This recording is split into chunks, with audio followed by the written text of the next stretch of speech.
Di sebuah desa kecil yang terletak di lereng Gunung Lawu, hiduplah seorang janda tua bernama Embok Sirni. Tahun demi tahun berlalu dalam kesunyian, rumahnya yang sederhana terasa semakin sepi tanpa kehadiran seorang anak. Matahari terbit dan tenggelam, namun kehangatan keluarga tak pernah dirasakannya. Setiap malam, di bawah rembulan yang pucat, Embok Sirni memanjatkan doa, memohon dikaruniai seorang anak yang dapat menemani hari tuanya. Kesepian Embok Sirni semakin menjadi-jadi ketika melihat anak-anak desa bermain riang gembira. Ia membayangkan andai saja ada seorang anak yang memanggilnya, "Ibu," hidupnya pasti akan terasa lebih berarti. Ia selalu bertanya-tanya, apakah doanya didengar oleh Yang Kuasa? Apakah takdir memang menginginkannya hidup sendiri hingga akhir hayat? Pertanyaan-pertanyaan itu terus menghantui benaknya, menambah beban kesedihannya.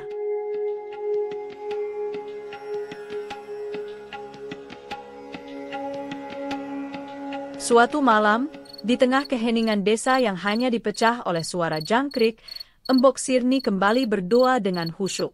Air mata menetes membasahi pipinya yang keriput. Ia berjanji akan merawat dan menyayangi anak yang diberikan kepadanya dengan sepenuh hati. Ia tak peduli bagaimana caranya, ia hanya ingin seorang anak. Doanya yang tulus dan penuh harapan akhirnya terdengar oleh makhluk dari dunia lain. Tiba-tiba, guntur menggelegar membelah langit malam. Embok Sirni terkejut dan ketakutan, namun ia tetap bergeming di tempatnya. Di hadapannya, muncul sesosok raksasa yang mengerikan dengan mata merah menyala dan taring yang tajam. Embok Sirni gemetar ketakutan, namun ia mencoba memberanikan diri untuk menghadapi makhluk tersebut. Ia tahu, ini mungkin adalah jawaban atas doanya, meskipun datang dari sumber yang tak terduga. Raksasa itu menggeram, suaranya menggetarkan seluruh rumah Embok Sirni. "Aku mendengar keinginanmu, wahai manusia lemah. Aku bisa memberikanmu seorang anak, tapi dengan satu syarat," ucap raksasa itu dengan suara berat. Embok Sirni, meskipun ketakutan, memberanikan diri bertanya apa syarat yang harus dipenuhinya. Ia siap melakukan apa saja demi mendapatkan seorang anak. "Anak itu akan menjadi milikku saat usianya 17 tahun, jawab raksasa itu dengan nada yang menakutkan. Embok Sirni terkejut mendengar syarat tersebut. Ia bimbang, haruskah ia menerima tawaran ini? Bagaimana jika ia harus kehilangan anaknya setelah membesarkannya selama 17 tahun? Namun, kerinduan akan seorang anak mengalahkan rasa takutnya. Setelah berpikir sejenak, Embok Sirni mengangguk setuju. "Baiklah, aku setuju dengan syaratmu," ucap Embok Sirni dengan suara lirih. Raksasa itu menyeringai puas.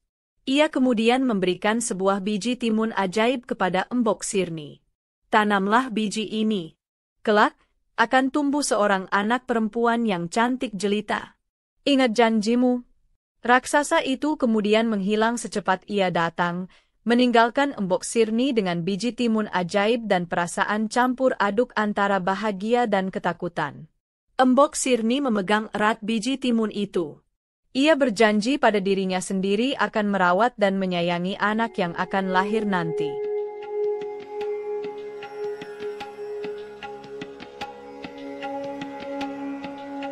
Dengan hati-hati, Embok Sirni menanam biji timun ajaib itu di kebun belakang rumahnya. Ia menyiraminya setiap hari dengan air mata dan doa. Ia berharap biji itu akan tumbuh menjadi sesuatu yang indah dan membawanya kebahagiaan. Hari demi hari berlalu, biji timun itu tumbuh dengan cepat, jauh lebih cepat dari tanaman timun biasa. Tak lama kemudian, tumbuhlah sebuah timun emas berukuran sangat besar. Timun itu berkilauan diterpa sinar matahari, memancarkan aura keajaiban. Embok Sirni sangat terkejut dan tak sabar ingin melihat apa yang ada di dalamnya. Dengan tangan gemetar, ia memetik timun emas itu dan membawanya masuk ke dalam rumah. Dengan perlahan, Embok Sirni membelah timun emas itu menjadi dua. Cahaya keemasan memancar keluar, menyilaukan matanya.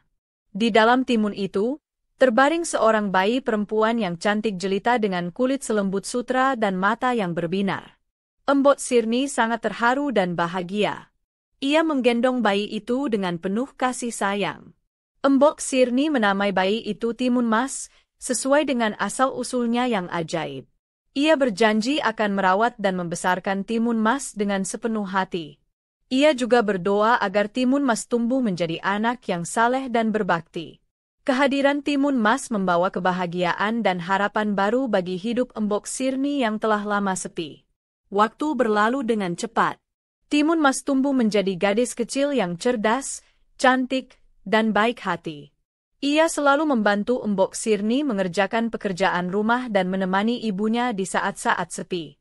Embok Sirni sangat menyayangi Timun Mas dan berusaha memberikan yang terbaik untuk putrinya itu. Mereka hidup bahagia dan saling mencintai.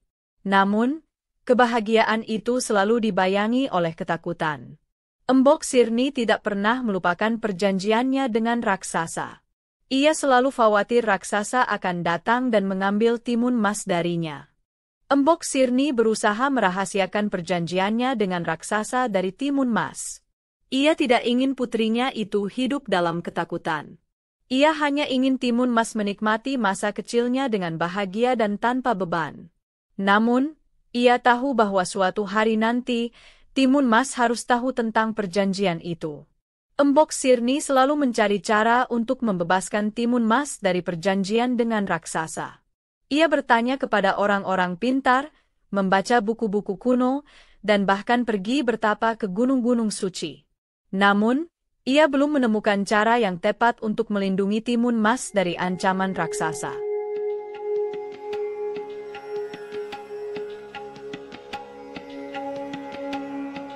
17 tahun berlalu dengan cepat. Timun Mas tumbuh menjadi gadis remaja yang cantik jelita, lincah, dan pemberani. Tepat di hari ulang tahun Timun Mas yang ke-17, guntur menggelegar membelah langit. Embok Sirni tahu, ini adalah pertanda buruk. Ia sangat ketakutan. Tiba-tiba, raksasa muncul di depan rumah Embok Sirni dan Timun Mas. Raksasa itu tertawa menggelegar, suaranya membuat seluruh desa gemetar ketakutan. Waktunya telah tiba, wahai manusia lemah. Aku datang untuk menagih janjimu, ucap raksasa itu dengan nada mengancam. Embok Sirni memeluk Timun Mas erat-erat. Ia tidak ingin kehilangan putrinya. Tolong, berikan aku waktu lagi. Timun Mas masih terlalu muda untuk menjadi milikmu, pinta Embok Sirni dengan suara memelas. Ia berusaha mengulur waktu agar Timun Mas bisa melarikan diri. Raksasa itu tertawa sinis. Aku tidak peduli. Kau sudah berjanji padaku. Sekarang, serahkan Timun Mas kepadaku. Raksasa itu mencoba merebut Timun Mas dari pelukan Embok Sirni. Namun, Embok Sirni menolak menyerah. Ia bertekad akan melindungi Timun Mas dengan sekuat tenaga.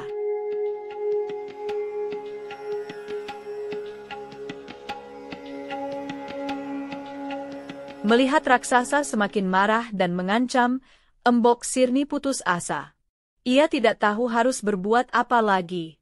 Tiba-tiba, ia teringat akan seorang petapa sakti yang tinggal di puncak Gunung Kendeng. Ia memutuskan untuk pergi menemui petapa itu, berharap petapa itu bisa membantunya. Dengan tergesa-gesa, Embok Sirni pergi mendaki Gunung Kendeng. Ia berjalan dengan susah payah melewati jalan setapak yang terjal dan berbatu. Meskipun lelah dan takut, ia terus berjalan demi menyelamatkan Timun Mas. Ia berharap petapa itu memiliki cara untuk mengalahkan raksasa. Setelah berhari-hari mendaki, akhirnya Embok Sirni sampai di pertapaan sang petapa. Petapa itu menyambut Embok Sirni dengan ramah dan mendengarkan ceritanya dengan seksama. Setelah mendengar cerita Embok Sirni, petapa itu mengangguk-angguk.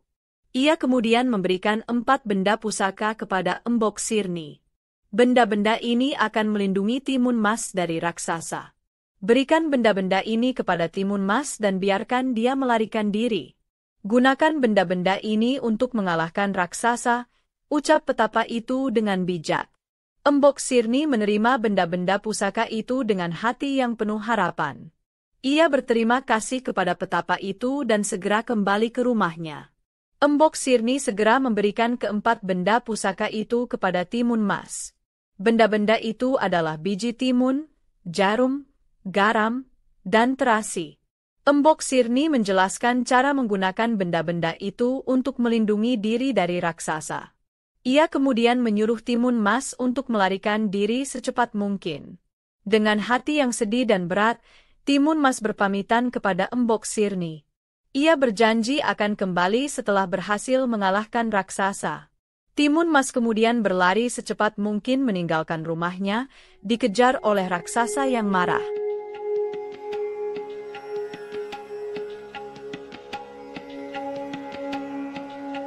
Raksasa itu mengejar Timun Mas dengan langkah kaki yang besar dan cepat. Timun Mas sangat ketakutan, namun ia tidak menyerah.